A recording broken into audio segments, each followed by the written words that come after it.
Hello, magandang araw sa inyo mga ka-solar. Magbubukas tayo ngayon guys ng parcel na in-order ko online. May project kasi ako ng solar setup sa bahay namin. At ito yung napili kong inverter para sa isang refrigerator na 100 watts, washing machine, pang-charge sa dalawang e-trike at isang e-bike. Ayan, at aircon na rin kahit wala pa guys para sa future sakali man makakabili ako guys. Yan. Ito yung in-order ko, Zamdon toroidal solar inverter. Ayan guys, so ang una kong gagawin ay susubukan ko itong inverter. Ayan, para sa 1 week warranty. Sakaling hindi gumana ay pwede pa itong ibalik sa seller. Yan, meron siyang 5 tornilyo. Yan, tatanggalin ko lang muna guys para mabuksan ko itong panel.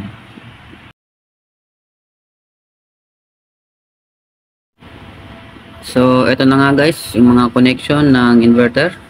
Yan, ito yung circuit breaker niya.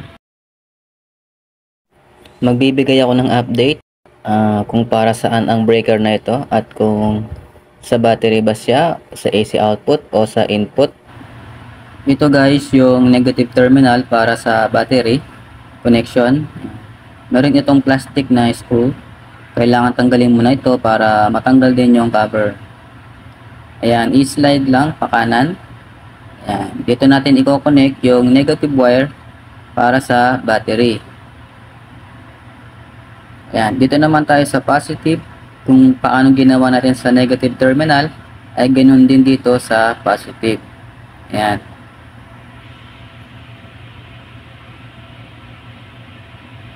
At ito yun na yung wire para sa battery. Kasama na ito sa in-order kong inverter. At ang size ng wire ay 10 mm. Ayan, i-install ko na yung mga wire sa battery terminal ng inverter at sa battery. Bakit ito guys ang napili kong inverter? Yan, ang unang-una yung price niya. Yan, para sa akin okay na yung price sa specs ng inverter. Nabili ko ito sa halagang 13,000 pesos.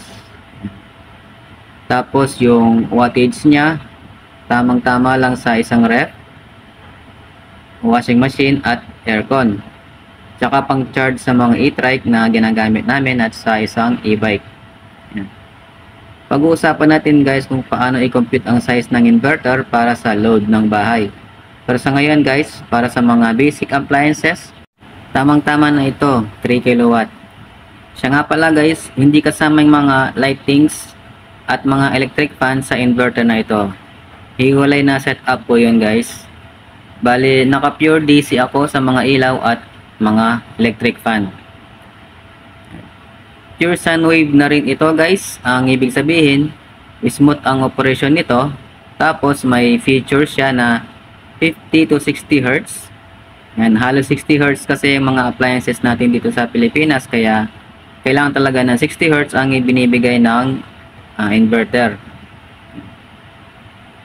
Toroidal transformer na rin ito guys, kaya kayang-kayang bibitin ang power surge ng mga induction motor.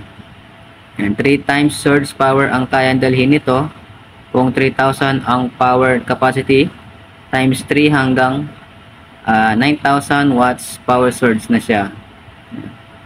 Low ideal consumption din siya, ibig sabihin mababa lang ang konsumo sa battery kapag walang gumagana na load. Kukunin natin ang actual load niya sa ideal sa mga next video. May feature din ito na AC input. Yan, magagamit ang AC niya kapag nalobat yung battery. At kapag wala kang solar, yan, makulimlim o kaya sa gabi na lobat, papasok yung AC para mag-charge ng battery. Yan, take note guys, pang-charge lang ng battery ang AC input ng inverter. Huwag nyo na subukan na gagamitin ang AC input ng inverter sa load o sa mga appliances na walang nakakonect na battery. Masisira po yung inverter. Yan. Tanong ulit, bakit ba yan Pwede ba yan lagyan ng solar panel? Yan. Ang sagot ko po ay hindi. Hiwalay po yung solar charge controller. Yan. Isa sa gusto ko sa inverter na ito, kaya nag-invest na ako, kasi 48 volts na siya. Mas mataas ang voltahe, mas efficient ang flow ng power or energy. Ayan guys, nailagay ko na yung mga lead acid battery. Bale, naka 4 series at 2 parallel connection ako sa mga battery. Ayan, 48 volts yan at 40 ampere hours ang capacity. Ayan, kailangan maunang i-testing ito sa battery bago sa AC input. Ayan, masisira ang inverter kapag tinesting sa AC na walang battery. Ayan, nilagay ko na rin yung mga wire para sa AC input at AC output. Ayan, ito yung connection para sa AC input. Bale, temporary, nilagyan ko muna ito ng saksakan. Ayan. For testing pa lang ito. Isasaksak ko na ito sa outlet at kusa na yung magbubukas ang inverter. Ayan, bali, ang unang lalabas sa monitor ay yung AC voltage output at yung hertz output niya. Ayan. Naglalaro lang siya sa 59 to 60 Hz. Ayan, bale kapag inanalyze mo yung monitor, ang nakalagay dyan ay operation na yung AC to battery, nag-charge na siya, at ang AC to load. Ayan, habang nag-charge siya, meron siyang AC output. Ayan. Dito nakakonect yung AC output, temporary, outlet mo na yung nilagay ko. Ayan, may power na yung digital clock. Ang sunod naman na isasaksak ko ay yung refrigerator na 5 cubic feet, 80 watts.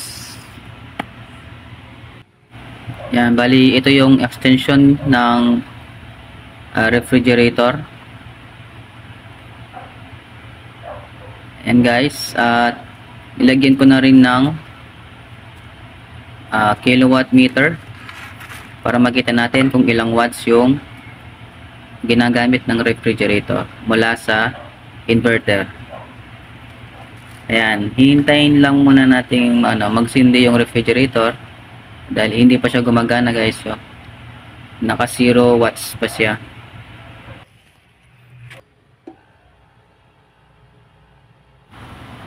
Ayan guys, gumana na yung refrigerator. Bali meron siyang 137 watts. Yan, bababa pa yan hanggang mag-steady ang power hanggang 100 to 120 watts.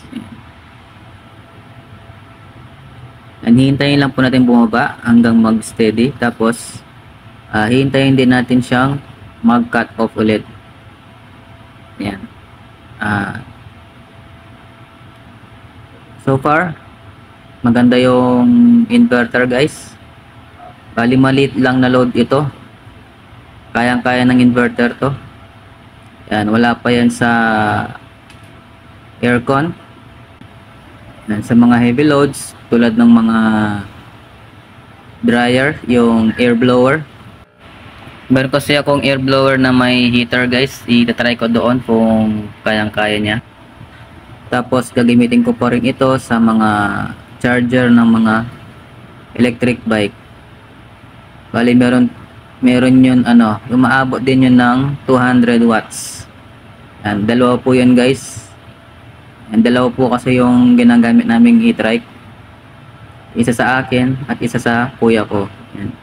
Minsan sabay kami nag-charge, umaabot ng 450 watts yung dalawa.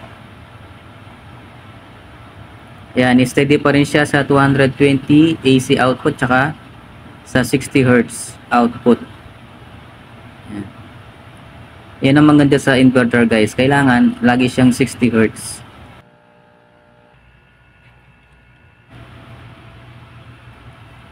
Balik na tayo dito guys. Gumagana pa rin yung refrigerator at maya maya lang guys ay magka-cut off na siya. Hintayin lang po natin guys. Ayan, nag-cut off na siya. Ayan, working fine ang inverter na na-order ko. And sa next update ko naman guys ay pag-aaralan natin kung yung mga functions ng inverter. Yung mga setting parameter niya. Yan, hanggang dito na lang muna. Sana may natutunan kayo sa video na ito at comment nyo lang sa baba kung meron kayong nais na itanong. Okay, hanggang sa muli and God bless. Thank you.